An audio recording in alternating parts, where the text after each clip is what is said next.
Šis ir otrais zvans. Es esmu Reinis Pozņaks, un es esmu piecēlies no dīvāna, jo dzīve man piespieda kļūt sabiedriski aktīvam. Mans vārds ir Juris Garjāns, audiogrāmatu un podcastu producents un zemessargs. Skan otrais zvans.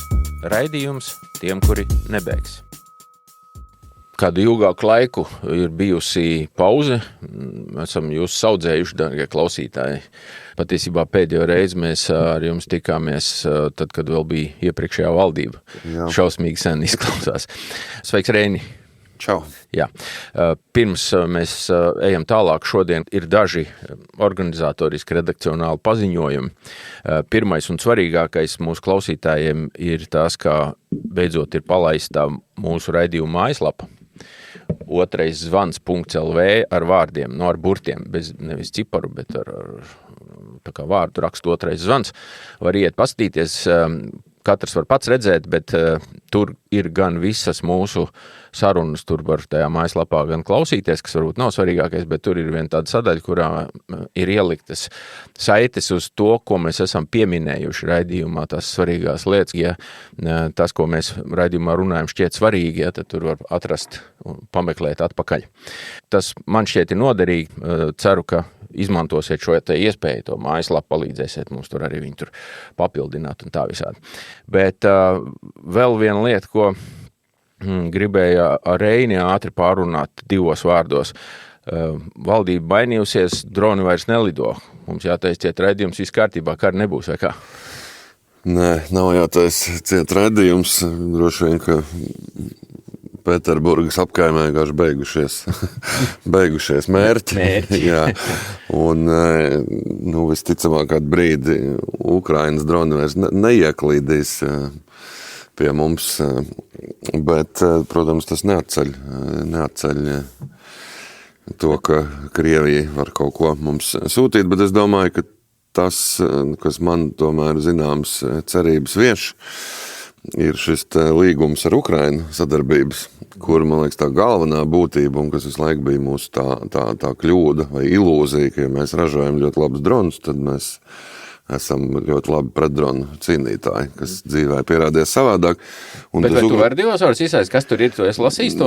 Viņš tā pamatbūtība kā reiz ir tieši vairāk par to know-how, ja, teiksim, jo lai tu varētu sekmīgi pārķert dronus, tur ir tas ir vesels komplekss, teiksim, rīcība algoritms, kurš tev ir viss jādarbina. Tev nepietiek to, ka tev ir labs pārtvērē drons. Ja? Jā. Un faktiski pamatā par to ir tas līgums, ka ieviest šos sistēmu visu un algoritmus, lai mēs varētu pareizi reaģēt. Tādā ziņā, ka tā ir tas, ko mēs tautas valodā saucam Ukraiņu pieredze. Ja? Jā, viņi mums dod pieredzi, nevis mēs viņiem pārdodam dronus. Tur ir ietverta arī droni, kurš gan Latvijā ražos, bet tā līdz šim, man liekas, bija tā mūsu lielākā problēma, ka mēs it kā runājam par Ukrainas pieredzi, mums liekas, ka Ukrainas pieredze ir ļoti labs pārtvērē drons. Jā. Bet nē, Ukrainas vērtīgākā pieredze ir tieši kā ar to visu operēt, kā detektēt, un tā ir tā vērtīgākā sadaļa, kur līdz šim mēs beigtā uzmanību nepievērsām. Ja diemžēl mēs detaļas neuzzināsim un savā raidījumā diez vai varēsim apspriest, kas tur ir, vai tur, piemēram, viņi tur tajos algoritmos ir kaut kur paredzēti arī tie slavenie ložmetējnieki kaut kur no pikapiem un kas vēl, bet skatīsimies, kā tas iet. Nevienam nenovēlam, ka tie droni sāk lidot, bet varbūt tāds sajūt, ka nākamie, kas lidos, varbūt tiks pienācīgāk sagaidīt, ko mēs arī jaunajai valdībai un sev novēlam. Bet vēl viena lieta, kas noteikti man tev ir jāpajautā, runā, ka tu esot banku atvēris. Vēl nē, bet es ceru, ka līdz tam nonāks. Jā, Latvija ir parakstījusi kopā ar vēl laikam 8 valstīm drošības aizsardzības banku. Izskaidro vieglajā valodā. Tā ir līdzīga kā ar Eiropas rekonstrukcijas un attīstības banku, tāds, kur valstis sanāk kopā, samet naudu kopīgā katlā un tad var aizņemties lēti un ilgi. Ilgu naudu, jā, tu var aizņemties tā kā daudz vairāk nekā kaut kādi biznesi. Ne, viņi arī gan biznesi, gan valsts var aizņemties, bet stipri lētāk un tā saucamā lētā un garā nauda tieši drošībai un aizsardzībai. Un kas ir vēl labā ziņa, ka Baltijas tas reģionālais birojs būs Rīgā. Jā, un ko tas maina? Nu, tas nozīmē, ka mums būs arī, kā lai saka, Darba vietas. ekonomiskais pilsums. Kaut kādiem birokrātiem. Un darba vietas, jā. Tas projekts vispār ir sākās, gari stāstīt, respektīvi, viņš sākās NATO jau kādu laiku apakaļ, kā turpinājums tam NATO Diana fondam, bet tad nomainījās visu tā NATO vadība un tas projekts NATO ietvarā panīka nosacīti.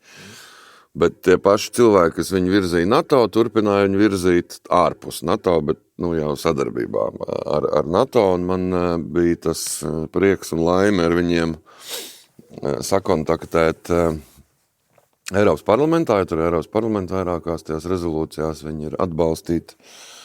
Un arī atvest uz Latviju, teiksim, iepazīstināt ar Latvijas atbildīgajām amatpersonām, kuras, paldies Dievam, saprata šīs idejas nozīmību. Bet tagad ir kā, tad visas Eiropas valsts tur piedalās? Nē, tas nav tikai Eiropas, tas ir viss, tur no visas pasaules. Jā. Ir valsts, bet līderi ir Kanāda, Kanādas premjeras to virza, mūsu strateģiskais partners. Un mērķis ir radīt vietu, kur cilvēki var dabūt, kur uzņēmumu un valsts var dabūt naudu, lai stiprinātu tieši aizsardzību.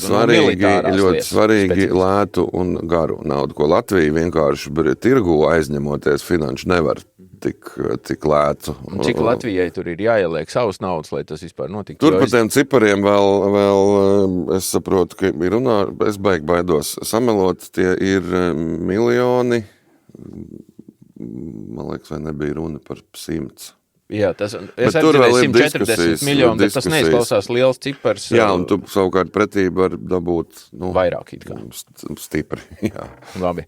Un tam ir kaut kādi arī īstermiņa jēga, vai tas tomēr ir kaut kas tāds, kam rezultāti būs pēc 2 gadiem? Nē, skaidrs, ka viņiem rezultāti būs pēc 2 gadiem, tas tomēr prasa laiku visu to sastēlēt, lai tas darbojās. Bet nav kaut ko uzražot. Bet politikā, man liekas, un tādās strateģiskās lietās tie 2 gadi ir īstermiņš nosacīts. Tie procesi ir lēni un gari, tā kā 2 gadi šajā kontekstā nav ilgi.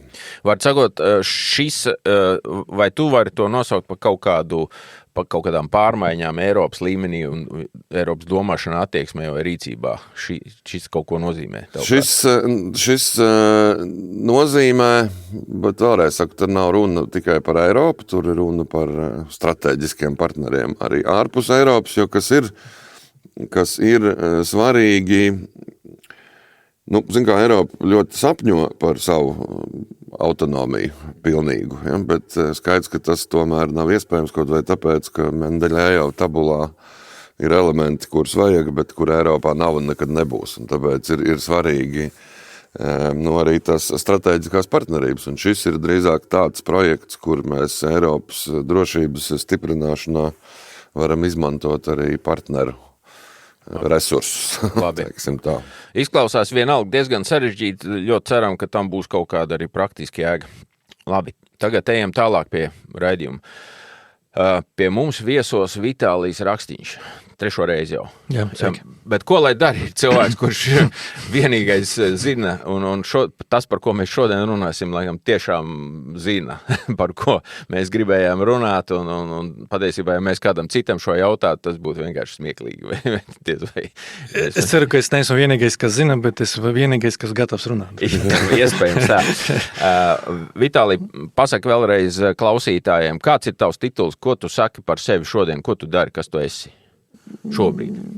Šobrīd es strādāju sabiedriskā medijā, drošības speciālists, bet pasākums parasti es stādos priekšā kā RSU pētnieks, jo tas ir daudz vieglāk.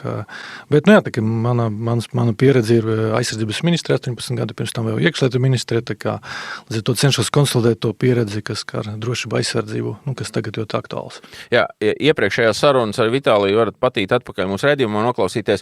Tātad šodien mēs gribam runāt par tādu gandrīz vai sarežģīti, varbūt sarežģīti, varbūt vienkārši tēma. Sabiedrībā ir iedzīvotāji vai cilvēku grupas, uz kurām attieksies tā sauktā stunda X vai ārkārtas stāvoklis. Tātad viens no stundas X tiem veidiem, kā pateikt, ka tagad ir stunda X, ir valstī tiek izsludināts ārkārtas stāvoklis. Izņēmuma stāvoklis. Izņēmuma stāvoklis. Ar ko atšķirās, jo ir abi? Jā, likums ir vienos ārkārtas situācija un izņēmums stāvokļa. Ārkārtas situācija tas ir dabas katastrofas, tas ir tehnoloģijas katastrofas, tas, ko mēs piedzīvojam Covid laiku un tā tālāk. Bet izņēmums stāvoklis tas ir tāds militārs apdraudējums vai tuvojas militārs apdraudējums vai jau ir sācies. Tas ir lielāks, tas ir nopietnāks. Tas ir sarkanais, jā. Tātad labi. Es atvainojos, ja man gadīsies sajauktu, man lūdzu Vitālija palabo pa ceļām. Un tas, ka iedzīvotāji uzzinātu, ka ir iestājas stunda X, jā, tad attiecīgi tas ir, tagad visiem ir tā šuna apreida, tas nozīmē, tas sarkanais prezidentšau, tas paziņojums atnāk, jā, kas domas tieši militāram apdraudējumam. Un tad tas ir tas pamats arī visam aktivizēt gan tos darbas nepārtrauktības plānus, gan tā tālāk. Kas pieņem to lēmumu, ka tagad ir izņemts? Divi lēmumi par izņemums tālāk, ka pieņem ministru kabinets. Bet gadījumā, ja mēs redzam, tā situācija būtu līdzīga kā Ukraina, tad, kad jau faktisks iebrukums, tad principā kara vajag iestājas tajā brīdī, kad ir noticis faktisks iebrukums. Jā. Bet par lielu mēs runājam par izņēmumu stāvokli, jo viņš dod visas tiesības pilnvaras dienestiem, institūcijām darboties, līdz ar to mēs arī Ukraiņu izsūdināja savu veidu izņēmumu stāvokli, kas viņam ļauj diezgan efektīvi darboties. Jā, tā izņēmuma stāvokļa izsludināšana nav tāpēc, lai cilvēki uzzinātu, ka tagad ir sācies karš, bet tas stāvoklis iedarbina citu kārtību valstī. Un tā kārtība, mēs tad runāsim par to, kā tā jaunā kārtība vai tā kārtība, kas tiktu izsludināta, attiecas uz dažādām cilvēku grupām. Un mēs mēģināsim tās cilvēku grupas vienkārši pēc rindas ejot cauri, konstatēt uz ko kas attiecās, un mēģināt saprast, cik to cilvēku tādu ir un ko ar to visu darīt. Tātad pirmais, kas visvienkāršākais, sāksim ar vienkāršo galu. Karavīri, grupas aktīvā dienestā esošie zemessargi, varbūt par rezervistiem atsevišķi. Tātad tie, kas ir aktīvajā dienestā, kuriem šobrīd ir aktīvs līgums, tur droši vien viss ir skaidrs. Ja? Tur viņiem visiem jāierodās. Jā, tieši tā. Profesionāli dienesta karavīriem, valsts aizsardzības dienesta karavīriem, kas iziet apmācības un attiecīgi un arī zemesardze, tad viņi attiecīgi jau ieroda savus bataljonus, savus garnizonas un sāk pildīt valsts aizsardzības operatīvu plānu uzdevumus. Tie skaitļi ir dažādi, jā, mēs runājam par 8,000 profesionāli dienesta karavīri, 10-12 tūkstoši zemesargi, kā skaitā. Par rezerves karavīriem bišku jo kā arī kā skaitā, jo viena brīdi bija 3000, tad 7, tad rezerves karavīrs ir kas? Rezerves karavīrs tas ir vēsturiski, tas bija atvaļināts karavīrs, profesionāla dienesta karavīrs vai atvaļināts zemesargs, kas līdz 60 gadiem skaitas rezerves karavīrs, respektīvi viņi var mobilizēt priekš aizsardzības operācijas, bet laika gaitā mums palielinājis iespējas kļūt par rezerves karavīru, ir tas iespējas pat taisnu iziet to apmācību un kļūt par rezerves karavīru. Līdz ar to pašais ir 9 veidi, kā var kļūt par rezerves karavīru, kas, protams, neatvieglo dzīvi, jo tas ir sagatavotības līmeņi ir dažādi. Ideāli, protams, ka mēs skatāmies uz tie, kas ir profesionāla dienestā un valsts aizsardzības dienestā karavīri, kas atvaļinās, jo viņi izgājuši 11 mēnešu apmācību, līdz ar to viņi ir atvaļinās kā vienība un viņi ir saliedēti un viņus ir daudz vieglāk iesaistīt. Savukārt tie, kas individuāli izgāja apmācības, ar viņiem varētu būt bišku izaicinoši, jo tomēr viņi ir, es teiktu, ka daļa no viņiem ir plānota aizstāšana, teiksim, tā casualty replacement, bet, tas droši vien rāda tas galvas sapes tiem plānotājiem, kā viņi salika kopā, bet pašais mums ir iespēja 9 veidus, ka var kļūt par rezerves karavīriem, tas ir no profesionāla dienesta atvaļināti, no zemesardze atvaļināti, kas pat taisno izgāja, un tad ir tie, kas jaunsargi, kas izgāja 4. līmeņa apmācību, bijuši militāri darbinieki, entas grupas, kas ir diezgan dažādi. Bet kas ir ar jauniesauktējiem? Labi, viņus tur daži 100 ir. Tu domā, valsts aizsardzības dienesta? Jā. Viņi uzreiz skaitās? Viņi ir pie aktīva dienesta, bet tur ir tas... Tad, ja viņš 3. dienu tur ir... Droši vien, tur nereiķinās dienas. Viņš tur ir kazarmā visticamāk, ka viņam... Jā, man liekas, tas albums aktīvam valsts aizsardzības dienestam bija tāds, viņi tas iziet, tas pirmas 4-5 mēnešus apmācību, bet pēc tam nākamus 6 mēnešus viņi ir dientāja vienība, līdz ar to viņi ir 24/7 pieejami. Tas ir labākais te reaģēšanas spēki, ka mums uzreiz pieejami, ja? Ka viņi ir šodien pieejami tā un tā. Skaidrs, ka apmācību līmenis varētu būt dažāds, bet arī Ukraina bija, kad kara sākuma bija tie, kas bija gatavi, kas mazāk gatavi, tas nozīmē, ka viņi iesaista dažādos līmeņos. Mēs noteikti šeit vēl arī to Ukrainas pieredzi vēl vienreiz pieķersim, esam daudzkārt jau pieminējuši, bet te ir tātad rezerves karavīrs un bieži, kas ir jāatgādina, tātad vēl viena lieta ir rezervists. kas nav tas pats rezerves karavīrs. Jā. Un te sākās jau sarežģītāk. Jā, ar karavīriem viss būtu skaidrs, kā viņus tur savāks un kā tas ir armijas jautājums, viņiem ar to jātiek galā, viņi tiks galā. Tagad rezervisti. Jā, rezervisti tie ir, eventuāli tie ir diezgan lielā grupā. Mēs toreiz skaitījām pēc centrālās statistikas pārvaldes datiem, te varētu būt ap 400-500 tūkstoši iedzīvotājiem. Tie ir pilsoņi, vīrieši noteikta vecuma, 18 līdz 60 gadiem. Un tad visas atrunas, kurim atbilst veselības stāvoklis, kuri nav uzskaite, kuri nav sodīti un tā tālāk. Jā. Un potenciāli tas mobilizācijas pulss ir diezgan liels, bet skaidrs, ka tur aiziet tas atbirums dēļ dažādām kategorijām. Plus, tas ir višlīsā veida, diez vai mēs skatāmies, ka primāru kategorija vīrieši no 50 līdz 60, jā, tie kaut kur atmiņā paliktu, bet droši vien mēs skatāmies uz, līdzīgi, ka Ukraina, principā, karo 30-40 gadnieki, jā. Bet kas ir svarīgi klausītājiem šajā visā ziņā? Saprast, ka, ja tu esi vīrietis šajā vecumā, pilsonis vīrietis, un pat varbūt tad maz nezinu pa savu veselības stāvokli, kam tu tur atbilst, jā, neviens jau tev tagad tā baigi skaidri šodien nepateiks, vai tā tava problēma ir tev, atbrīvo no dienesta. Es tuvu pie 50, man atbrīvoja to laiku, vēl bija obligātais dienests, atbrīvoja, ka miera laikiem nederīgs. Bet tas nozīmē, bet tieši tādu miera laikiem nederīgs. Tas nozīmē, ka kara laikā derīgs. Droši vien. Bet droši vien ne tik daudz tas kaujas operācijas, bet kaut kāds atbalsta funkcijas. Kaut gan mēs tagad redzam, ka atbalsta funkcijas ir iespējami bīstamāks nekā... Jā. Un tas arī vēl svarīgi. Bet tātad, ja tu esi tāds šī vecumā vīrietis un pilsonis, tad kas ir galvenās lietas, kas tavā dzīvē mainās tajā brīdī, kad tiek izsludināts izņēmums stāvoklis? Attiecīgi izsludināts izņēmums stāvoklis, arī vienkārši analizēsim Ukrainas pieredzi vai neeksponēt mūsu pašu dokumentus, tad vispārēja mobilizācija, kas nozīmē, ka NVS mobilizācijas pārauda arī iet cauri tiem sarakstiem, un tad attiecīgi primāri viņi, protams, skatās rezerves karavīriem un tie cilvēki, kuriem ir kaut kāda militāra pieredze, tā skaita ar iemetāciju, droši vien tie, kas izgāja obligātu militāru dienestu, ar to izpratni, ka, protams, ka viņiem vecums jau nav varbūt labākais, bet viņi vismaz kaut kāda pieredze. Un tālāk jau iet tās dažādas kategorijas, kā viņi skatās uz to mobilizāciju. Saņemot mobilizācijas pavēsti, ka produkts tā atlasī ir mobilizācijas pavēsti, dokuments, kas attiecīgi arī parasti norīkos to veselības pārbaudi. Protams, es aprakstu miera vaika situāciju, kara vaika droši vien citādāk, bet vienkārši analogi ar to pašu valsts aizsardzības dienestu, atlasīja noteiktu cilvēku skaitu, pavēsti uz veselības pārbaudi, attiecīgi viņi ierodas un tad pārbauda. Netiek pārbaudīta fiziska sagatavotība, bet tieši veselība, vai ir kaut kādas kaites vai baknes, kas liek cilvēkam pildīt dienestu.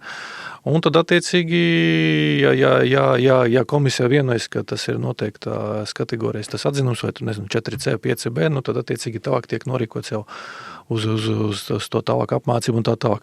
Militāra apdraudējuma gadījumā skaidrs, ka tas viss process, kas tagad ir mēnešiem garš, viņš ir dienas. Viņam būtu jābūt. Jā. Viņam būtu jābūt, skatāmies ir Ukrainas pieredze, ka apmācības kaut kādas notiek, bet skaidrs, ka viņiem ir cits strateģiskais dziļums, ka viņi var mierīgi rietumu Ukraina apmācīt cilvēkus. Sākumā jau nenotika arī nekāds apmācības. Apmācības nenotika, jo viņi balsties uz tie, kas ir izgājuši obligātu dienestu un brīvprātīgi, kas iesaisties teritoriālajā aizsardzībā. Ņemot vērā, ka viņi jau daudzus gadus bija karojoši pirms tam. Jā, bet viņam arī 14. gada reāli karo. Jā, bet tas puls ir obligātais dienas, kas tev ļauj tos... Tur, faktiski viņiem liela daļa bija diezgan liela arī regulāra armija tajā brīdī un tam līdzīgi. Tad tur vēl vispārējais.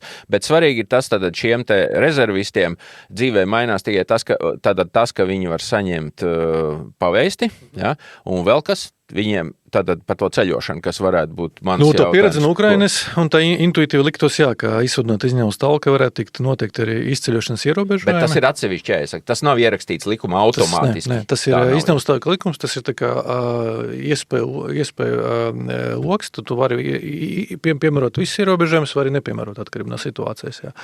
Bet tā pieredze rada, ka visticamāk robežu šķēršošana tiek liekta cilvēkiem, kas ir potenciāli mobilizācijas resursi tieši ar to izvērtējumu, ja sāksies mobilizācija, mums jau neviens nebūs līdz ar to. Nu, principā rezervistim būtu jābūt gataviem, ka viņiem varētu būt izceļošanas ierobežojumi. Jā, bet viņiem vieniem pašiem vai, piemēram, mums nav tur tādu kaut kādu šobrīd likumu par maziem bērniem, ja tev ir 2 vai 3 mazi bērni vai kaut kas tam līdzīgs, ka automātiski nekas tāds nenotiek. To tajā brīdī tā ministru kabinets vai kas nu tur lems, ja tajā brīdī viņi to pateiks tajā brīdī. Viņi drīkst pateikt, tie drīkst, šitie nedrīkst, piemēram. Tas vienkārši analogi ar Ukrainu, ka vīrieši pilsoņi no 18 līdz 60 nevar izceļot bez attiecīgas atļaujas. Protams, tie, kas pilda kaut kāds pienākums ārvalstīs vai kaut kādu izņēmumu, viņi var dabūt to atļauju, bet tas ir ad hoc risinājumi katram. Bet es vienkārši domāju, tieši kā tu teici, mums nav tas strateģiskais dziļums, vai ne? Nebūtu, teiksim, varbūt prātīgi, ka visi tie, kas kvalificējās, bet ir jāapmāca, aizbrauc uz Poliju, visi, piemēram, ja? Un tad tur viņus apmāca un trenē, jo kāda jēga tā kā turēt, iekšā. Jā, bet man liekas, pareizi teica, bet tas vienkārši tā apmācība, viņi jau nebūs individuāli, tad, ja tie atvasīt cilvēki, viņi tiktu novirzīti uz poligoniem ārvalstis, bet tas jau būtu viņi jau dotos kā komandējuma, nevis tā kā es kā privātpersona, Jānis Berziņš gribu izcelt. Pulcējamies pie Varšavas. Jā, jebkurā gadījumā ir, lai kā tas arī notiktu vai notiks, ir skaidrs, ka tas pilnīgi noteikti ir haoss. Ja? Tas ir pilnīgi noteikti neskaidrības un problēmas, un tam ir jāgatavojas. Un te varbūt ir tā atruna, mēs iesim tālāk par citām iedzīvotāju grupām, bet tā atruna ir tāda. Dargau cilvēki, ja tu dzīvo ar domu, ka tajā brīdī kaut kas sāksies, ka tev kāds sakarīgi kaut ko lēnām pateiks, tad tu izdomās un tad tu kaut kur ies un tam līdzīgi tā nebūs. Ja tu gribi būt gatavs, tad tev tas ir jādara tagad. Un ja tu pilnīgi skaidri zini, ka tu tā kā karot negribētu šaut, tas nav tavs pilnīgi noteikti vai tam līdzīgi, tad jau šobrīd meklē iespējas, bet tu saproti, ka tu arī varbūt nebeigsi, ja tev vienīgā iespēja kā aizlaisties, tad tas ir bišķi cits stāsts, tad vēlam veiksmi, bet ja tev ir kaut kāda nodoms kaut kā palikt un saprast, ka tev ir kaut kur jābūt iesaistītēm, tad uzmanīgāk klausies par tām nākamajām cilvēku grupām, kas varbūt ir izcinājums, iesaistīties šobrīd kaut vai tevis pašos tur ugunsdzēsējos vai kaut kā tam līdzīgi, brīvprātīgos, kas iespējams, ka dos tev kaut kādas tiesības vai ar medicīnas kādos, ne kursos, bet kaut kādās struktūrās vai tam līdzīgi. Tur acis un ausis vaļā un domā jau šobrīd, jo tajā brīdī, kad tas viss sāksies, tev nebūs laiks vairs domāt. Jā, man liekas, tieši papildināt, jo tas ir maksimālais puls, tie 400-500 tūkstoši cilvēki. Skaidrs, ka arī ir ierobežotas iespējas bruņotajiem spēkiem viņus apmācīt. Protams, nav runa par 400 iesauktiem, viņus pat nav kur novietot. Te runa par 10 000, es primāri domāju, ka mēs runātu par brīvprātīgiem, jo tas ir pirmkārt daudz ātrāk, tā visi atvasa bez pavēstiem, bez meklēšanas, jo ne visi jau uztras tais dzīves vietas, kas ir norādīts. Arī krīzes situācija droši vien būtu kaut kāda iekšējā migrācija, tas pirmkārt, kā parasti, kad cilvēki runa, tad visus vīriešus savāks. Pat, ja gribētu, droši vien nevar visus savākt, reāli, tas ir noteikti cilvēka grupa. Jā, un otrs ir, ka ir virkne izņēmumu, tas profesijas, kur tie cilvēki varētu tikt iesaistīti, attiecīgi, pildot, iesaistoties valsts aizsardzība citādāk, nevis ar ieročiem rokas, bet citādāk. Un par to mēs parunāsim, bet vēl vienreiz atgādinājums, tā doma, ka izsludinās stāvokli, tad man paņems un tad man apmācīs un sūtīs karot, visticamāk ne. Visticamāk, ka līdz tam, ka tev iedot ieroci, tu netiksi. Vai ļoti retais tiks, jo tas nav tik vienkārši. Tajā brīdī visticamāk nebūs tur runa par šaušanu, bet drīzāk tev aizsūtīs, kaut ko vākt, dzēst, vest vai kaut kā tam līdzīgi. Es tikai papildināšu. Atbalsta funkcijas kaut kāds veikt, visticamāk, vai ne? Tas, varbūt es pagriezīšu pozitīvi, ka īstenībā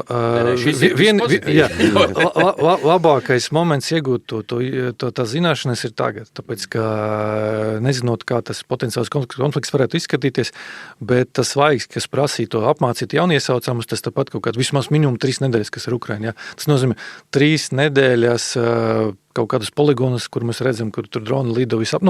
Ļoti maza varbūtība, ka tur tieši kvalitatīva tā zināšanas varētu iegūt. Tas nozīmē, ka pareizi. Ja tu gribi kvalitatīva zināšanas, tev principā jāiesaist, tas bija vakar.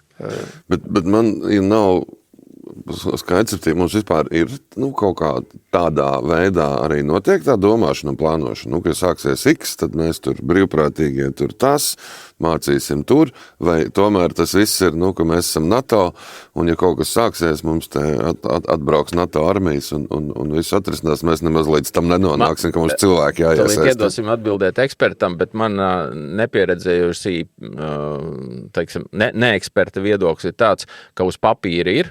Labā ziņa ir tāda, ka brīvprātīgie būs, tas ir pilnīgi noteikti, tas vienmēr mums ir bijis, tas vienmēr tā ir bijis, ka brīvprātīgie ies un pieteiksies, un ar viņiem iespējams, ka pietiks, par to nav šaubas.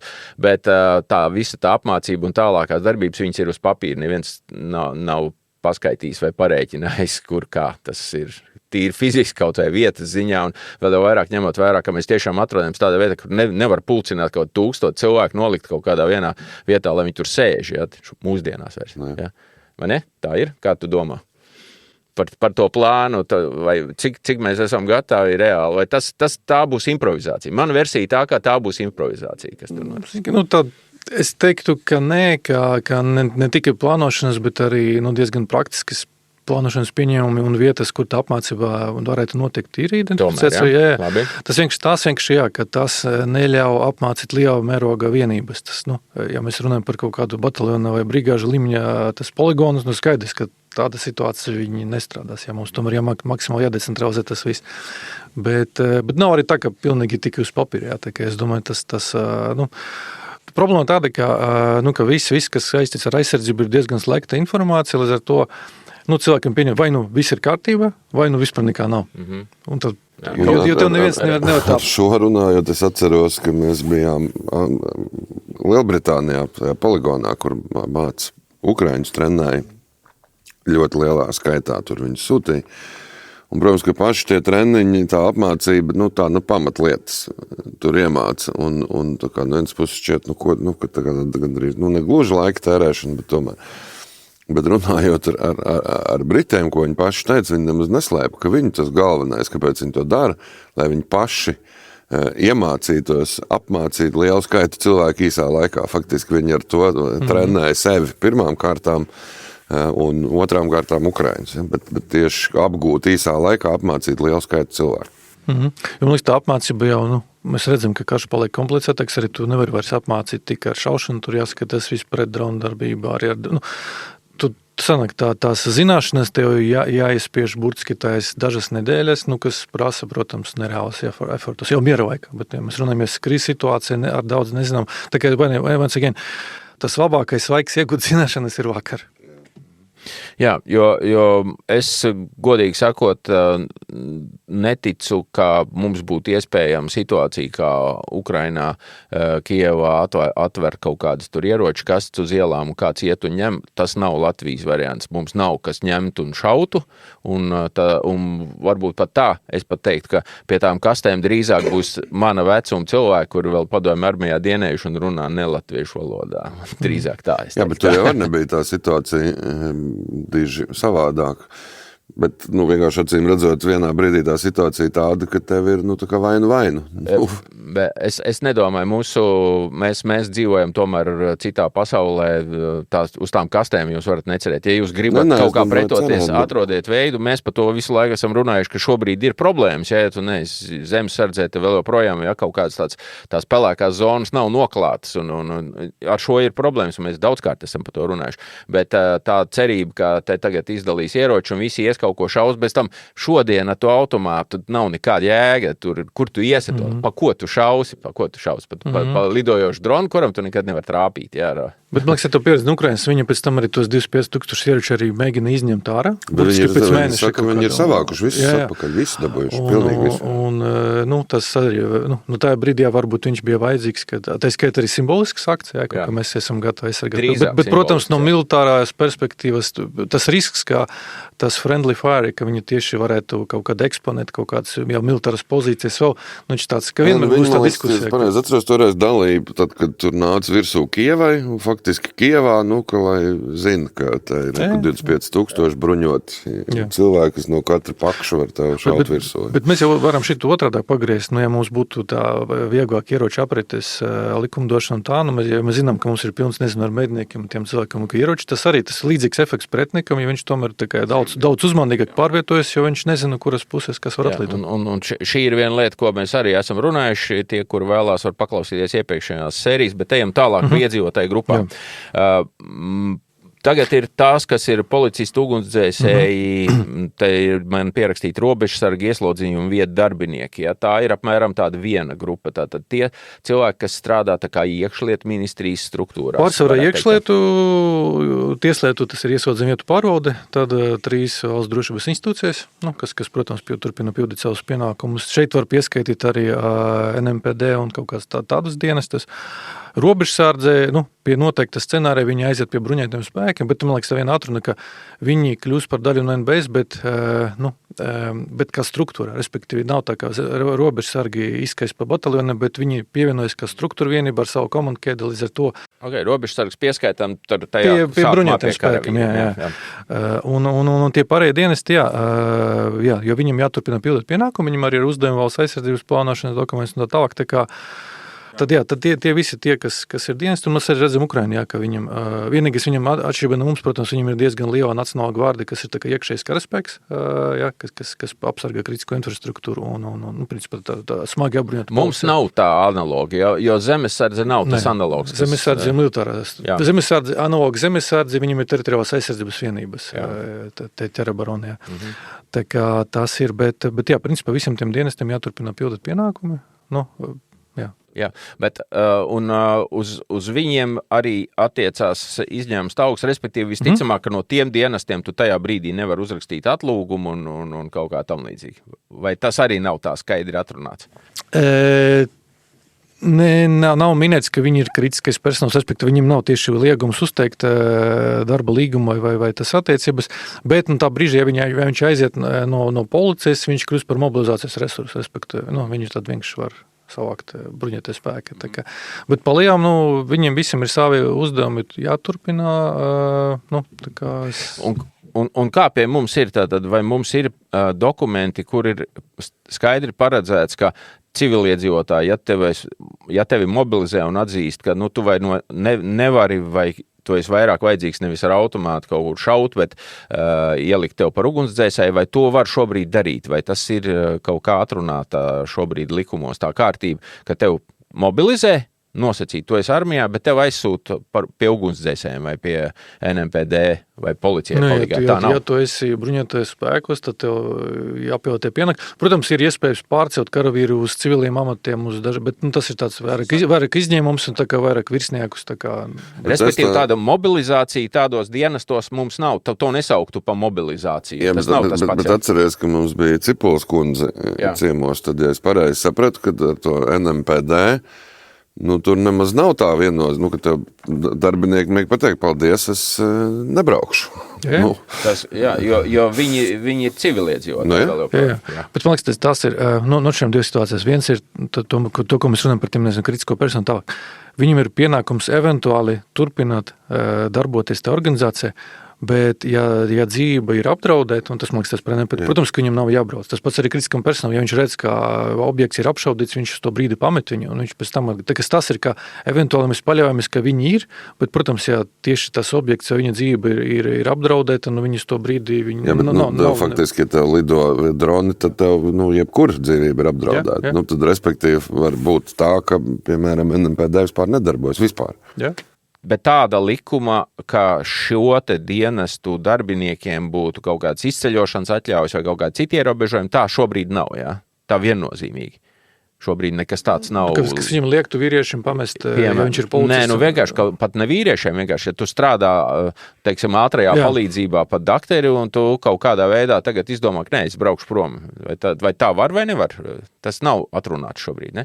Ir atrunāts tikai par to kritisko personālu, kas ir atzīts. Tas būs nākamais punkts. Jā. Iespējams, ka daļa no tām organizācijām arī ir ties kritiskais personāls, jā, tad viņam ir ierobežojumi, bet principā likuma, kas teiktu, ka policists vai ugunsdzēsējs nevar izbeigt savas amatpersonāla attiecības un kaut kur doties, īsti nē.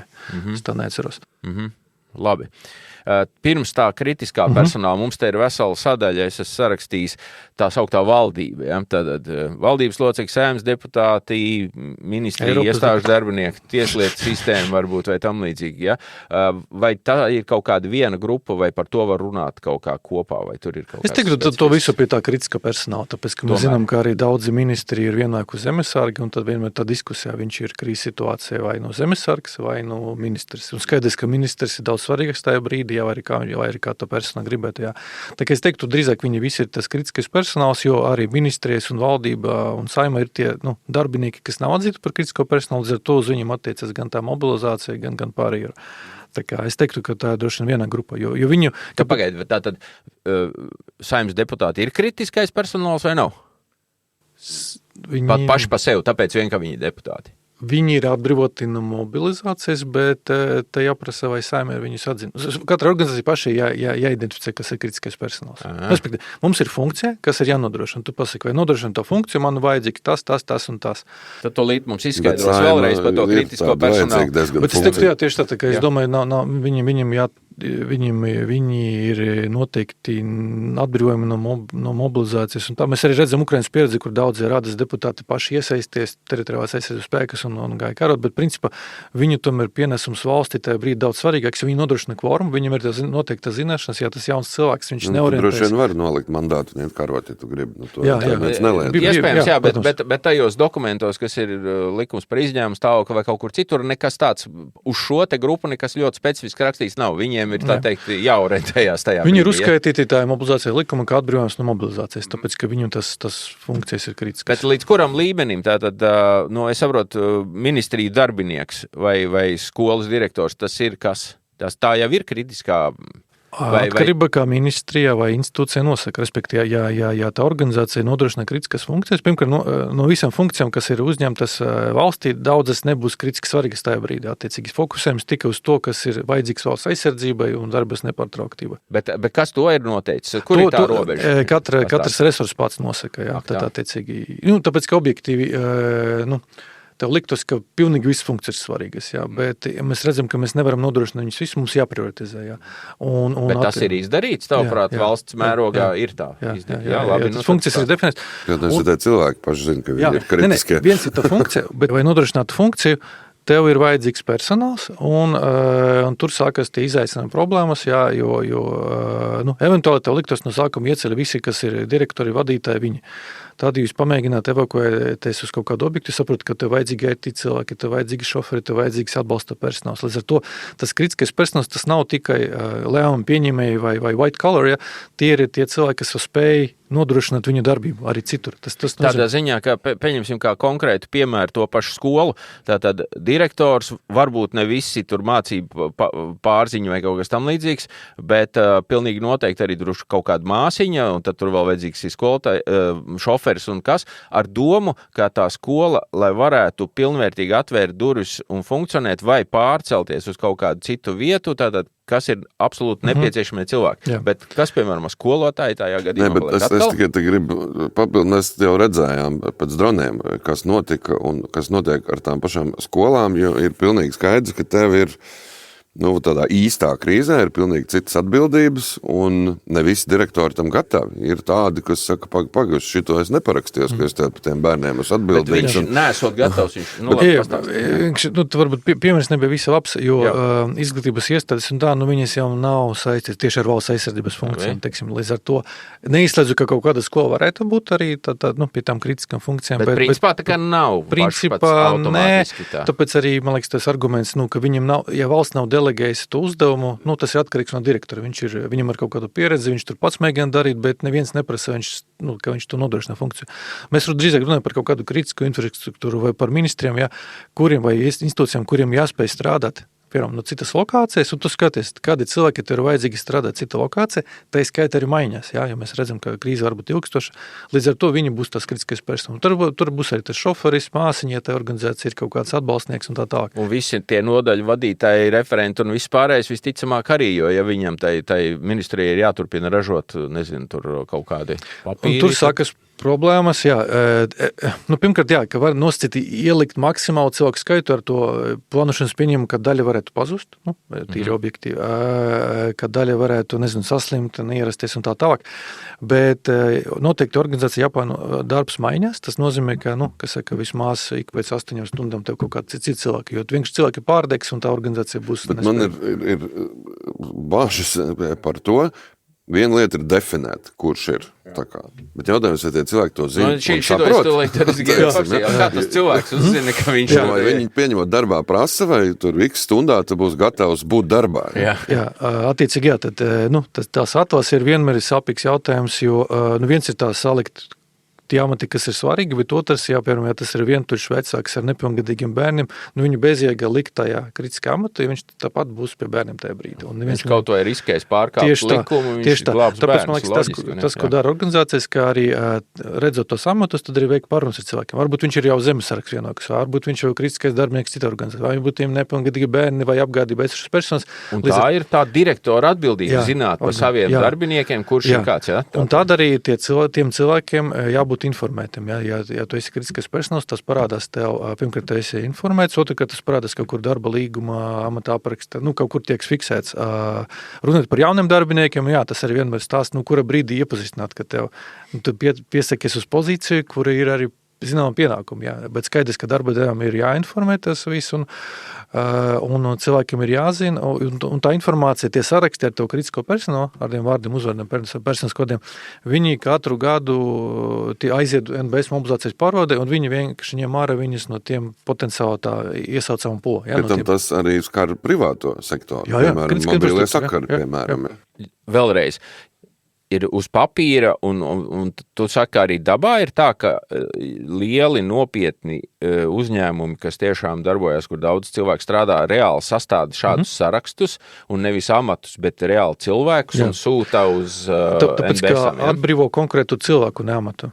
Un tāteicīgi tie vārdi, uzvārdi, viņi līdz 1. martam katru gadu jāaktualizē tie saraksti. Protams, ja mainas arī gada vidu, un arī tā skaitā arī privātais sektors, tie, kas ir kritiska infrastruktūra, viņiem ir tādi paši pienākumi, viņi arī sūta to sarakstu. Un tātad, ja cilvēks klausās šo, viņš nezina, vai viņš ir vai nav, viņam ir jāiet pie savu direktoru, vienkārši tas jāpajautā, un viss, Bet principā būtu jāzina. Bet tas arī nav tādi kaut kādi papīri brīvā formā, es tur uztaisīju kaut kādu sarakstiņu. Tur ir kaut kādas prasības, kā tie dokumenti tai iestādēji vai uzņēmumam ir jāizpilda, kas tur kādām ziņām jābūt, un tā visādi, tas kaut kas strukturēts tāds nopietnis, Dēļ dažādiem ierobežiem skaidrs, ka te ir ierobežas pieejams informācijas kaut vai dēļ personas kodiem un tā tālāk.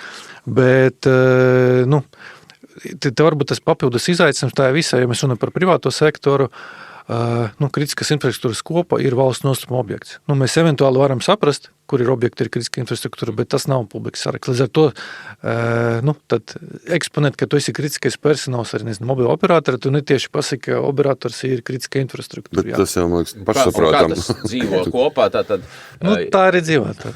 Tādā ziņā, ka mēs varam pieņemt, ka ir ļoti daudz un iespējams tūkstoši cilvēki, kuri nezina īsti vai īsti nesaprot līdz galam, ka viņi ir tās personas. Kas zināt, es domāju, obligāti jāzina. Cits tas varbūt ne visiem ir izskaidrots līdz galam, ko tas nozīmē un kaut kāda nianses, bet ja organizācija neiepazīstina, tas ir nepareizi. Un tad mēs runājam par valsts institūcijām, mēs runājam par privāto sektoru, kas ir kritiska infrastruktūra. Mans pieņems, ka tie varētu būt kādi 5-6 tūkstoši cilvēki. Es pareizi saprotu. Tikai maz tomēr, Tāpēc, ka arī tev nav jēgas, tev jābūt arī kaut kādam robežai, ka tu nevari pilnīgi visu organizāciju salikt. Bet tādā mobilo sakaru operatoram, viņam tajā kritiskā saraktā faktiski ir visi montieri, piemēram, jābūt, bet, droši vien. diez vai pārdevēji, bet es vienkārši domāju, viņiem tiem tiešām cilvēkiem... 5-6 tūkstoši tavuprāt sanāk, vai man izklausās... Līdz 10, es domāju, bet tie nebūs 100, jā. Okay, labi. Bet tiem cilvēkiem arī, viņi attiecīgi tiek atbrīvot no mobilizācijas, tāpēc viņiem ir arī pienākums nākt tajā brīdī. Attiecīgi viens ir atbrīvojums no mobilizācijas, tas, ka Ukraina, tie kas broņi, tiem, kas viņi atbrīvot, tas, kas ir mums, viņam ir tas tā kā, pienākums, viņš pagriez otrādi, ka aizliegums uzteikt darba līgumu un cilvēku attiecības, pienākums turpināt pildīt tos pienākumus. Respektīvi, tu vari aiziet tagad no darba, bet izsūdot izņēmu stāvokli, no tā brīža tu vairs nevari, bez sankcijām. Un ar to izbraukšanu kā ir? Tas pats izceļošana. Tātad faktiski sanāk gan arī tā, ka, labi, karavīram tas ir tāds darbs un rezervistam, bet šie te kritiskie... Kā viņus pareizi saukt? Nevis kritiskais personāls. Kritiskais personāls. Bet varbūt par tiem skaitļiem, jo mēs skaitām, ka pusē uz sievietes, līdz ar to es te vairāk skatos, tas ir, kas mobilizācijas resursi, kas ir vīrieši, bet, mēs, protams, pieskaitām droši, nemazāk kā pusē vairāk varbūt ir sievietes, arī, kas ir kritiskais personāls, bet viņas nav mobilizācijas resursi, uz viņiem neskatās kā mobilizējumiem. Tāpēc arī bet. Bet tad tie cilvēkam, tam kritiskajam personālam, gandrīz vai tie ierobežojumi ir, vai tā situācija ir visnepatīkamākā, jo viņš patiesībā uz viņu attiecās visi iespējami šie nopietnie ierobežojumi. Ja? Bet tas arī to izpratni, ka tā funkcija, ko tas cilvēks pilda, viņa kritiski svarīga ne tikai tā organizācija, bet valstī. Tas vienkārši bez viņa iesaisties kā inženieram, ārstam, vēl kaut kas, principā nestrādās. Un tu jau atbildi nevis savu uzņēmumu priekšā, bet valsts jau priekšā ar to, ka tu tur ej un strādā. Bet interesanti, vai šajā gadījumā tur ir arī kaut kā izdomāts vai paredzēts, ka viņiem tiem cilvēkiem tiek kaut kas speciāli kompensēts kaut kā savādāk, vai viņiem kaut kas tur citi labumi par to? Nē, viņiem vienkārši pienākums. Viņi netiek mobilizēti. Viņus nesūtīs raktranšēs. Jā, ok. Vēl grupa ir arī daži uzņēmēji, kuriem ir tas vienošanās ar bruņotajiem spēkiem, vai tas atliktas piegādes, vai mobilizācijas uzdevumu arī var nosaukt, vai ir vienkārši vienošanās, ka viņi sniegs kaut kāda veida atbalstu. Līdz ar to tas būtu vēl viena grupa, ka ir kaut kāda cilvēka kategorija vai uzņēmuma kategorija, kas kaut kāda veida, primāri ir pretmobilitātes pasākumi, kaut kādu atbalstu tieši bruņotajiem spēkiem, tas pie tās. Jā, bet tie tātad ir uzņēmēji, ar kuriem jau šobrīd kāds vai no Zemesardze vai NBS jau ir kaut kādus kontaktus nodibinājuši. Tie uzņēmumi zina, ka viņi tur ir. Viņiem vismaz ir nojausma par to, ko no viņiem vai vajag vai vajadzētu, un tad tā ir kaut kāda tāda, tie tā kā bišķi labāk zina nekā tie kritiskie darbinieki, kas te notiek, kāpēc. Viņi vismaz stādās priekšā, iespējams, ka viņi ir apsolījuši un nav neko vēl iedevuši, bet tomēr. Jo tas paliem uz brīvprātības daļai, līdz ar to skaidrs, ka viņi zina un tā kā. Labi, tad mēs par šo te apmēram sapratām. Tad tas ir, kas, lai vēlreiz precizētu, tad tās ir visādas komunikācijas, tās augtās, visādas gāzes, elektrības, ūdens, kanalizācijas, droši vien tas ir tie, kas ir atzīti par kritisko infrastruktūru, attiecīgi. Kaut kādi transports, varbūt. Kā tu domā, sabiedriskais transports? Tādā ziņā trolejbus, autobus? Es teiktu, ka noteikti arī transporta uzņēmumi ir, tad attiecīgi tas vienkārši, cik cilvēki ir vajadzīgi un nodrošina tās funkcijas, bet tam mēs redzam, piemēram, Rīgas satiksmi, tur ļoti liels skaits sieviešu, kas ir vadītāji, kas ir transporta līdzekļu vadītājs, līdz ar to, viņam tas mobilizācija tāpat nedraudē tajā. Bet, es teiktu, ka katru gadu tas saraksts paplašinās, tāpēc, ka kritiskas infrastruktūras objektu paliek arvien vairāk, līdz ar to arī tas personāls skaits palielinās. Vai ir organizācija, bet saprotu, ka viņam nevis 4 cilvēki vajadzīgi, bet 20. Tas nozīmē, ka visu laiku. Un divas lielas grupas, tātad pa skolotājiem mēs sapratām, ka visticamāk, skolotāji un tāpēc, nav funkcijas, kritiskā funkcija, tieši aizsardzībai nav. Bet medicīnas darbinieki? Medicīnas darbinieki faktiski sanāk pat bez sanitāru tu nevar. Ārstniecības personāls noteikti, bet tie, kas ir strādā slimnīcas, kas ir atzīta par kritisko infrastruktūru. Respektīvi, ja tu esi ģimenes ārsts... No mūsu divās slimnīcām, kur nav atzīta. Bet, teiksim, tā ģimenes ārsta vai individuāli praktizējuši, viņiem nav īsti tāda. Un tas, man liekas, tā ir galvena problēma, kur mums jāskatās nākotnē, kā to konceptu, kā arī, jāskatās uz funkcijām, pat ja tā organizācija nav, bet mums svarīgi, ka tas ģimenes ārsts vai, praktizējušies kaut kāds ārsts, ka viņš turpina strādāt. Bet nekādu tādu ar spēku to valsts īsti to nevar izdarīt, ja? Piespiest to ģimenes ārstu, iet un tagad, piedalīt, iet dežūrās uz skolu, uz viņi var, nevar, ja? teoretiski, ir vēl viena veida mobilizācija. Mēs runājam par mobilizāciju bruņotāju spēkus, otra veida mobilizācija civilās aizsardzības formējumus, kas to starp teoretiski paredz iespēju iesaistīt ārstniecības personālu katastrofu pārvaldību. Ja. Un cik tālu mums tas ir? Tā ir kaut kāda tāda lieta? Tā lieta pārsvarās papīra, jā. Tomēr. Ir bija virkne mēģinājumu reanimēt, uztaisīt kaut kādu showcase, var uztaisīt tādas reālas cilvēks aizsardzības formējumus, jo viņas jau var taisīt miera laika. Mums jau nav jāgada.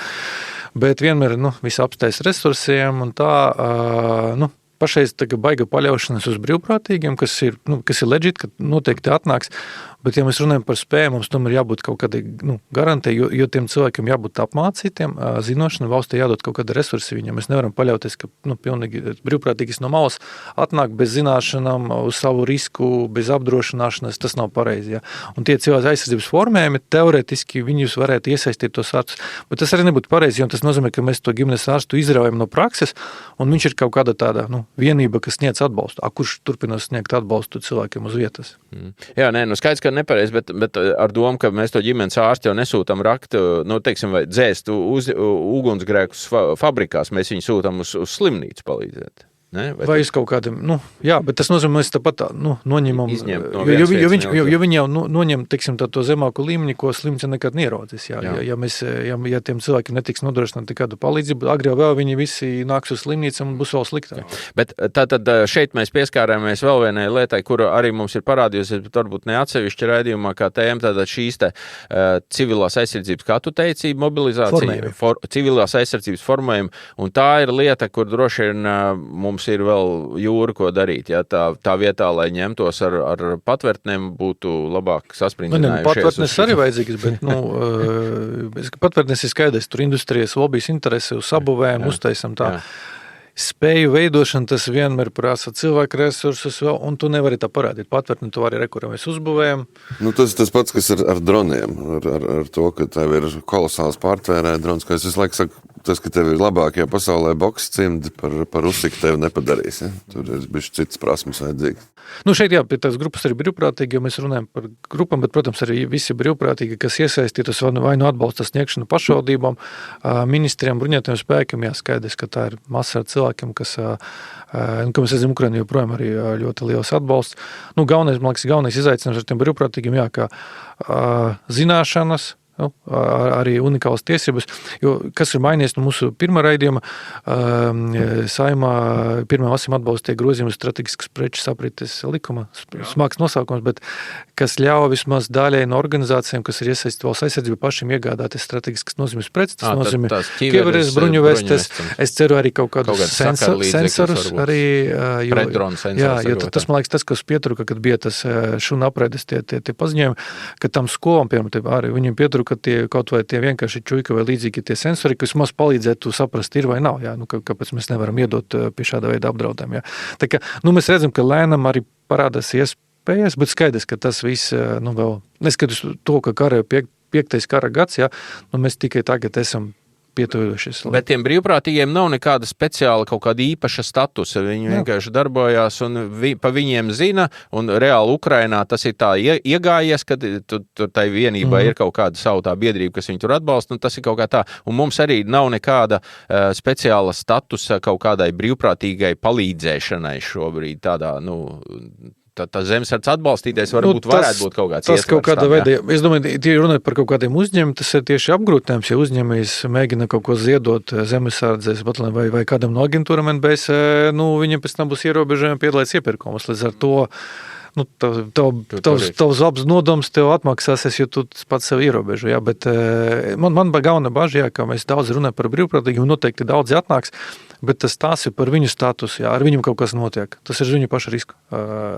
Mēs neskatāmies, mums baiga paļaušanās, ka atnāks, Un tad jau brīvprātīgi, atnāc, brīvprātīgi vienāds ir bezmaksas, bet tas nav bezmaksas. Tas vienkārši dabu labi kvalificētus cilvēkus par citu naudu, bet tev ar viņiem jāstrādā, jākoordinē, kaut kāda veida jāsniedz tas pats ekipējums. Tu nevari palikt iet strādāt, viņam arī vajadzīgi tas pašas kaut kāds aizsardzības līdzekļi. Tā kā, diemžēl, tu pašais visi strādā ar kaut kādiem reģistriem, mēs redzam, ka cilvēki, īpaši reģionas kaut kādas tur dažādas organizācijas mēģina veidot un tā, bet es teiktu, ka pietrūks bišķi tā valstiskā atbalsta, vismaz likumdevi atbalsts ļauj iegādāties vai kaut kā nosaka statusu, jo vienkārši tie cilvēki riski paši, spontāni brīvprātīgi riski ar savu dzīvi, veselību, un pēc tam būs uz atkal risinājumu, tad kabinetam jāpieņem lēmums kaut kādam cilvēkam kompensēt, kas nav pareizi.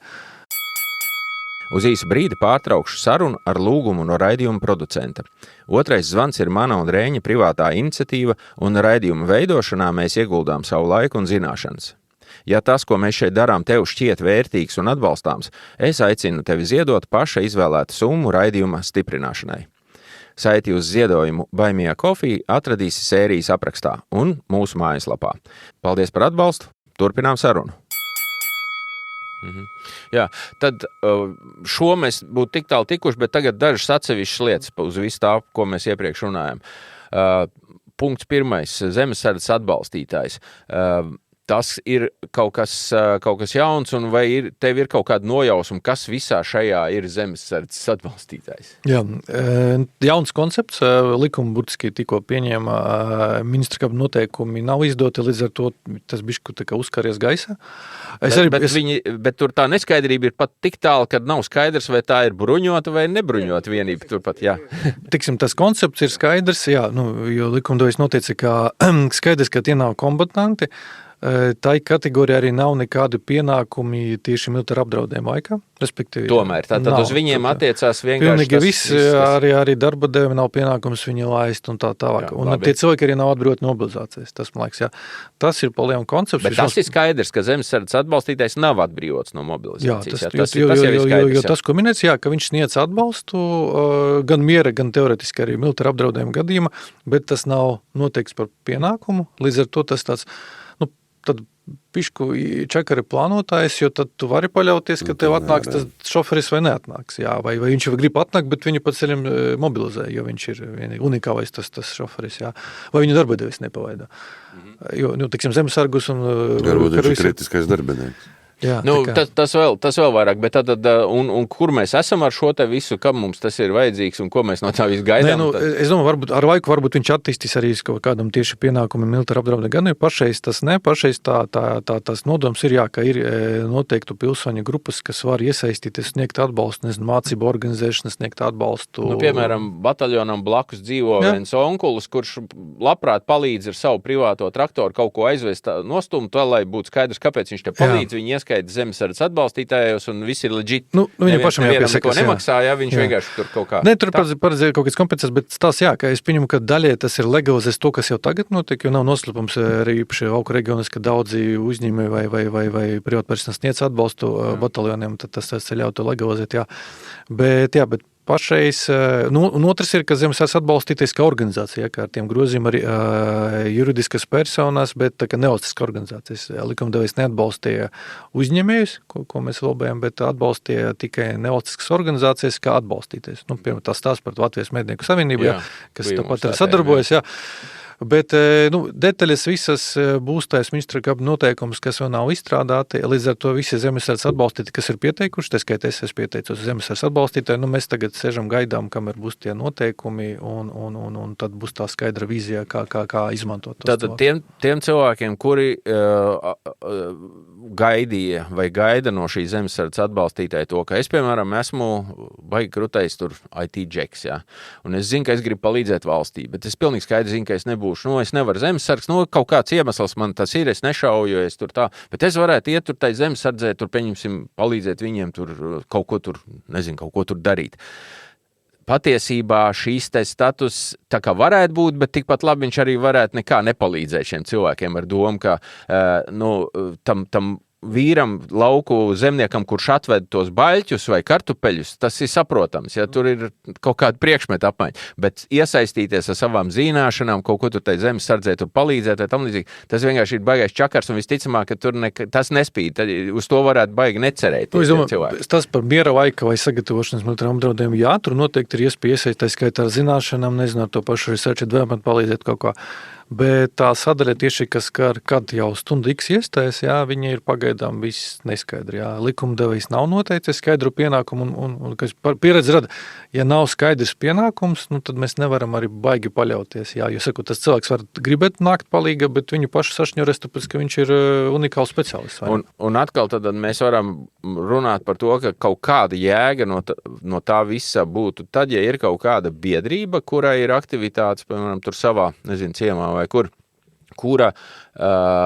ir visa kā atbalstīties, un viņi, piemēram, viņu var nodrošināt kaut kādu tur lietu, kaut kādu loģistiku vai kaut kādas noliktavas turēšanu vai kaut ko tur tam līdzīgi. Anotācija bija tie piemēri, tas ir, ka šoferis, ka paliks kā pavārs vai palīdziet ar ēdināšanu, pieskatīt bērnus, tiem zemesargiem vai karavīriem. Tad tādas, kas prasa to iesaisti, bet tas, kas balstās uz to cilvēku zināšanām vai prasmēm, kas viņam ir, jā.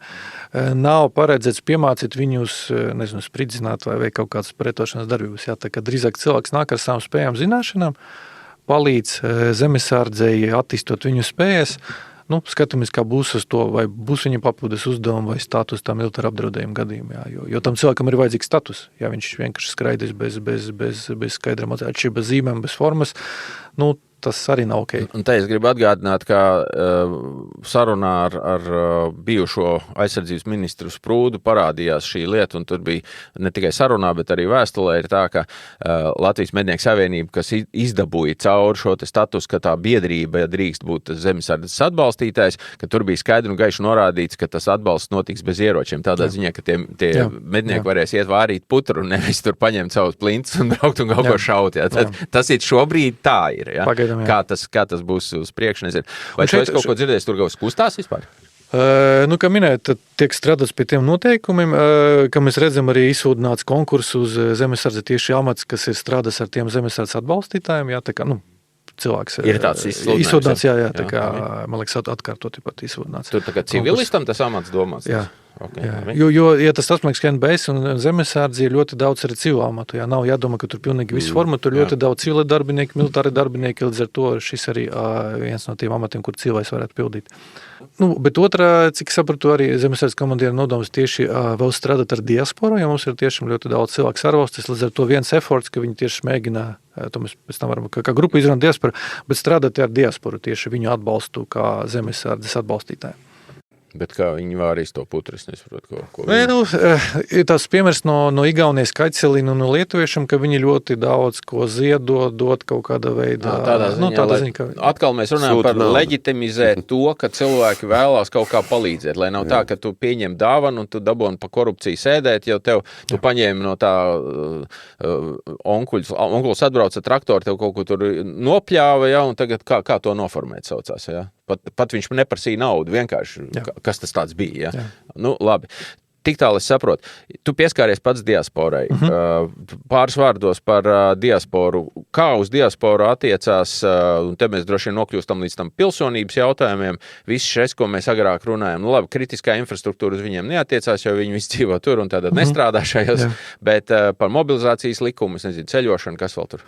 Uz viņiem attiecas vienīgais, arī tie mūsu pašu, ne diasporas, bet pilsonī, kas vienkārši uz to brīdi ir ārvalstis, jā, skaidrs, ka uz viņiem attiecas mobilizācijas, vispārēja mobilizācija un ierobežojumi, bet viņi faktiski atrodas ārpus valsts, jā, tad attiecīgi, tas vienkārši, kā viņiem nokļūt, tie, kas grib nokļūt. Un tas, man liekas, varam skatīties Ukraiņu pieredzi, jā, kur bija, ne tikai tie, kas izvairās, bet tie, kas bija vienkārši citās valsts tajā brīdī, kad sācis karš, jā, kā viņi... Zemās, kad 80,000 atgriezās. Jā, bija uz abām pusēm ceļojumi. Gan, jā. Tā kā nelaidē uzreiz. Jā. Jā, bet man liekas, tas par to diasporu, pirmkārt ir, man liekas, tā viena problēma, ka valsts līdz galam nezin, cik mums ir to pilsoņu ārvalstīs, jā, jo bieži gan skolas izglītības, gan pašvaldības tos datus neeksponē, tāpēc, ka ir kaut kāds skolnieks skaitas, ka viņš mācās vai tur dzīvo, bet reāli nav. To mēs esam saskarušies valsts aizsardzības dienas, sūtīt tos mobilizācijas iesaukšanas pavēstes, jā, ka reāli skolnieks jau 10 gadus dzīvo Vācijā, bet parādās mums, ka viņš te vietējs. Jā, tā kā. Bet eventuāli, jā, ka mēs runājam par kaut kādiem ap 300,000 cilvēkiem, pat varbūt vairāk. Un tie pilsoņi, vīrieši noteikti vecuma, kas arī ir pakļauti mobilizācijai, un šeit vienkārši tā problēma, kā viņus motivēt, jo skaidrs, ka piespiedu kārtā varētu, bet mēs redzam, ka Ukraiņiem arī neizdodas piespiedu kārtā. Protams, var rosināt kriminālu lietas un mūkt izdot, bet tas ir tāds baigais, nepareizais ceļš. Jā. Līdz ar to tās vienkārši strādāt ar diasporu. Man liekas, tas mēs redzēsim vispār diasporas vēlme proaktīvi iesaistīties valsts aizsardzībā. Jo no nākamā gada valsts aizsardzības dienests iesauks ar jauniešus no ārvalstīm. Mēs redzēsim, kādā jūs sūtīs, mēģinās iesauks vai, droši vien, ka pieteiksies jau ar kāds arī brīvprātīgi. Kāds jau būs no ārvalstīm. Pirms tam arī pieteikušies no ārvalstīm, bet šajā gadījumā, tajā atvase pēc nejaušības principā būs iekļauti arī tie pilsoņi, kas norādīja savu pastāvīgu dzīves vietu ārvalstīs. Jā. Tā kā, iespējams pat jau šogad pie atvases, pēc nejaušības atvases būs jau iesaukti pirmie ārvalstīs dzīvojušie. Bet tur, man liekas, tur ir viena problēma. Viens ir tā visa logistika, veselība, kas ir izcināms. Manuprāt, tas viens izaicinājums būs tā domāšana, jo tie jaunieši, kas izauga apvienotajā karalistē, Francijā, kur armija ir dienests, arots, jā. Un tu viņus neredzi, principā. Un tev saka, tagad visaptveroša mobilizācija, un tev jāiet karot, un tad, tie jaunieši, kas dzīvo blakus Britiem pāriem, taču ir profesijas pēc savu karavīrs. Es domāju, ko es vēl, ka būs arī ne tikai tas logistikas problēma, bet arī motivācijas problēma, ka tev jāsaprot, Tā jau arī vietējiem jauniešiem būs problēma. Es domāju, jā, ka tā motivācijas droši vien arī vietējiem. Ne tikai jauniešiem. Bet precizējot par to pilsonības tēmu, tātad mums ir dubulta pilsonība ar daudzām Eiropas valstīm un tā visādi. Ja? Tātad tas, ka viņam ir tā dubulta pilsonība, jo vairumam no viņu droši vien ir tā, ka ne tikai Latvijas. Tātad, ko tas maina, ka viņš ir arī citas valsts pilsonis? Un teorētiski viņi varētu iesaukt abās. Tas ir risks, jā. Mēs arī pieredzam, ka daudzi izsūta no to valsts aizsardzības dienesta lietot, ka jau bija gadījumi, kad cilvēki atteikušies no Latvijas pilsonības tieši vai netika. Droši vien uz to brīdi panika, jo neviens tā brīdi neiesauca, bet bija vismaz 2 gadījumi, es dzirdu, kā cilvēki tā kā atteikušies. Kas ir ar nepilsoņiem mūsu? Jā, un tas ir nākamais jautājums. Šeit dzīvojušie. Vai tu gribēji tur pabeigt? Es vienkārši par to dispu, tad arī, man liekas, ka tiem, kam ir dubulta pilsonība, viņi arī ir rezervisti. Izņēmums ir tie cilvēki, kam ir dubulta pilsonība ar noteiktam trešajām valstīm, jā, un skaidrs, ka tos mēs neskatāmies. Tā skaitā Krievijas federācija, bet mums diemžēl nedrīkst, būt. Tur sanāk, tas piemērs ir par to valsts aizsardzības dienestu, ka jaunieši līdz 25 gadiem viņiem var būt, ja viņiem ir pilsonība iegūta pēctecības ceļa, ka viņiem ir abas divas. Tas ir slavenais ar to džeku šitas gadījums no bērnām. Jā, un viņiem ir jāatsakās līdz 25 gadiem, jāizdomā, viņš paliek viens. Vienkārši tajā brīdī, ja viņi iesauc, viņiem to jāizstājas ātrāk.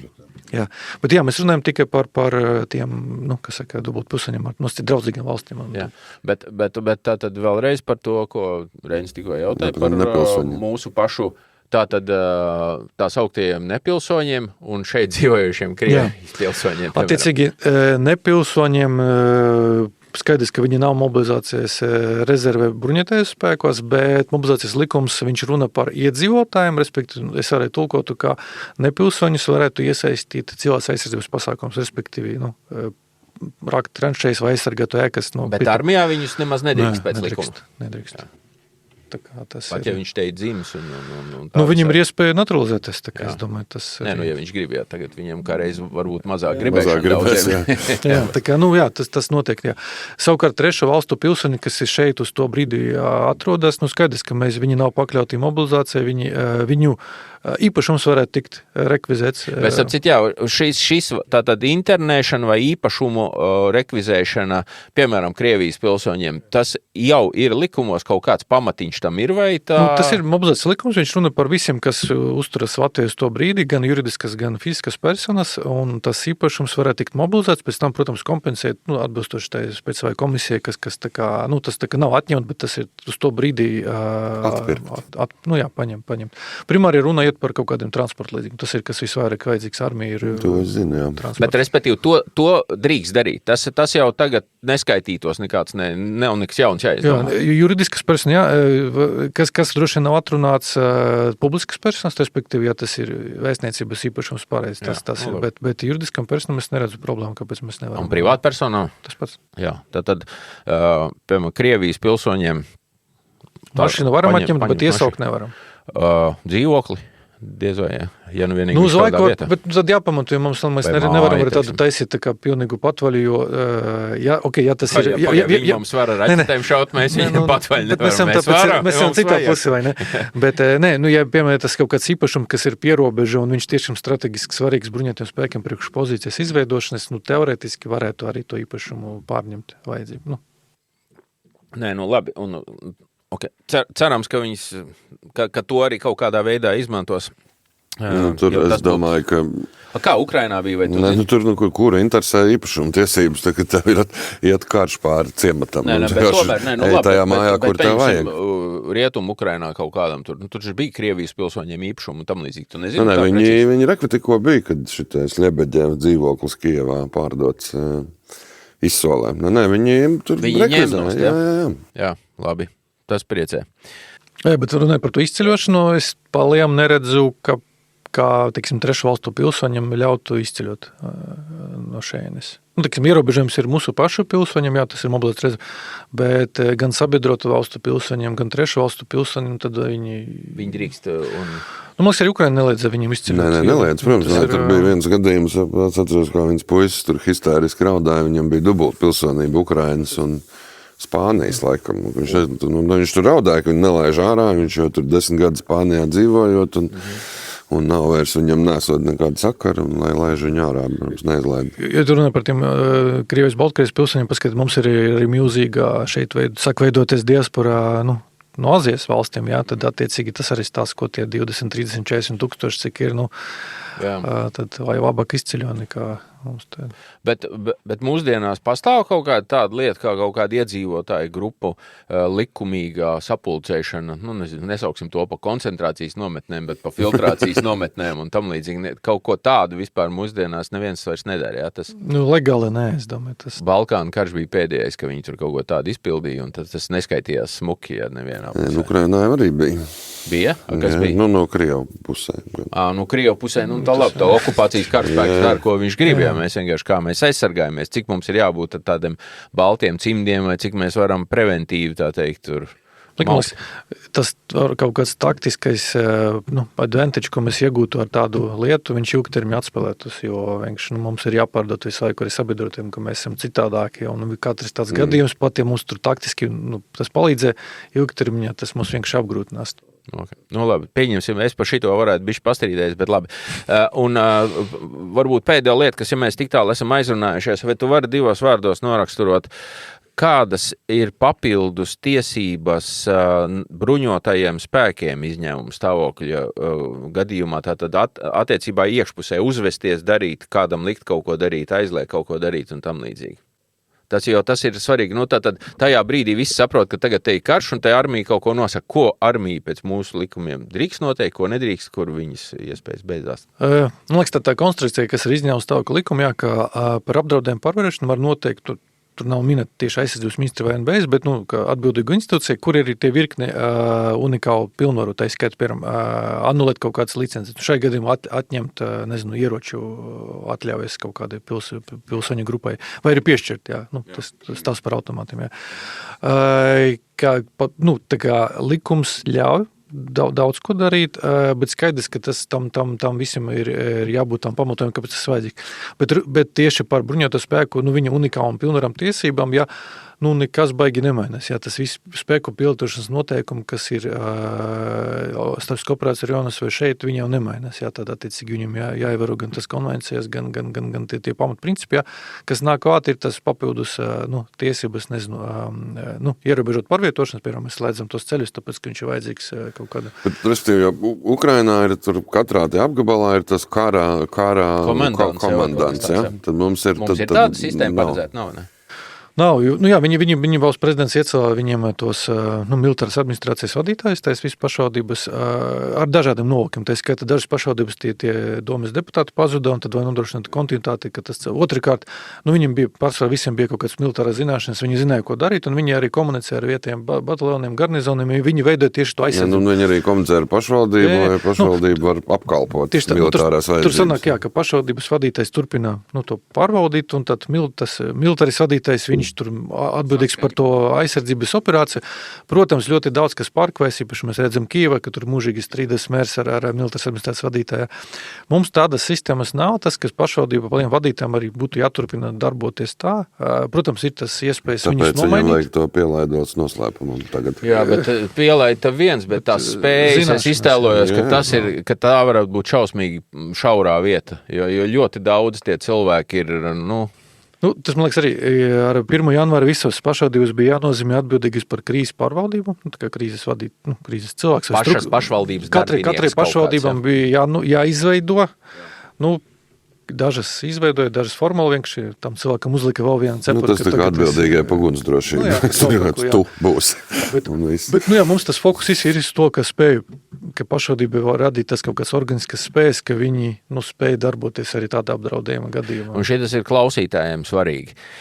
Ja jūs kaut ko gribat zināt, vai kaut kas labi notiek, jums nevis jāstāsta televizors, ko Rīgā dara, bet jāskatās uz savu pašvaldību.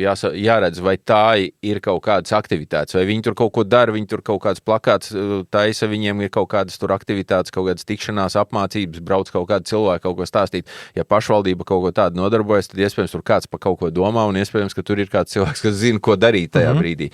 Ja jūs apkārt sev neko tādu neredzat, neuztraucieties par to, kas notiek aizsardzības ministrijā. Uztraucieties par to, kas notiek jūsu pašvaldībā. Tas ir pats galvenais fokus. Jo mums uz pašvaldībām, tāpat kā mums uz zemesardzi ir uzlikti miljonus visādi pienākumu, kas ir daudz pa daudz, vai ne?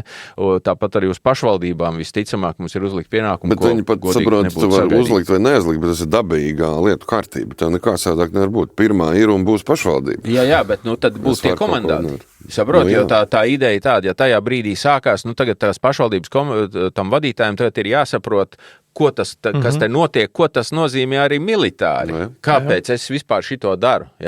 Man jāmāk izskaidrot kaut kādiem cilvēkiem, un tas man ir jādara reizē ar to, ka man tāpat jāizved atkritumu un ūdens, un tagad bēgļi, un priekš un atpakaļ skola, tur un viss pārējais. Tas ir bišķi pa daudz, man liekas. Var sagot, bet tur droši vien, ka mēs neko tādu nedzirdam, ka tur kaut kas tikt mainīts. Šobrīd mums ir, diemžēl, vēlēšana gads, un šī lieta jau nemainīsies. Tāpat kā pa zemesardzes atbalstītājiem, mēs droši vien nesagaidīsim no šīs te valdības, vai neko, ko? Reiz, tu tur nevar neko? Diez vai šajos atlikušajos. Bet tur, man liekas, bišķi, ka jāsaprot tas koncepts, uz ko viss iet, jo var ātri izgrozīt un pēc tam domāt. Bet runāt par to, par spēku pilotošanu, tā, mēs jau aizmirsim pašu galvenu grupu, bez mūsiem arī sabiedroto spēki šeit, vai ne? Jā, pareizi, jā. Tad, attiecīgi, ir speciāls likums, ārvalstu bruņu spēku status likums un tie NT dokumenti, kas tieši reglamentē, kā viņi šeit uzturas, ko viņi šeit drīkst darīt, un tā skaita mums izdevies pielīdzināt, ka viņam ir tādas pašas tiesības pilotot spēku, kā musēm. Jā. Tas ir labi, jā. Kas ir ļoti labi, jo citas valstis tur, tur ir ierobežoti. Mums pašiem pirms kaut kādiem 11 gadiem, jebkuras ārvalstu mācības bija jāiet gan izveikt caur Saimu, tāpēc, ka tur bija ārvalstu karaspēks šeit, ieceļošana, tur bija viss, ka tagad ir visi, tas, ka mēs saucam militāru mobilitāti, visi ierobežojumi pa lielu noņemti, izņemot infrastruktūras ierobežojumus. Bet vēl nav pieņemti, bet es ceru, ka pieņems parlaments nobalsoja nesen. Eiropas parlamentu runā. Jā, lai tev tur vienkārši atbrauktu.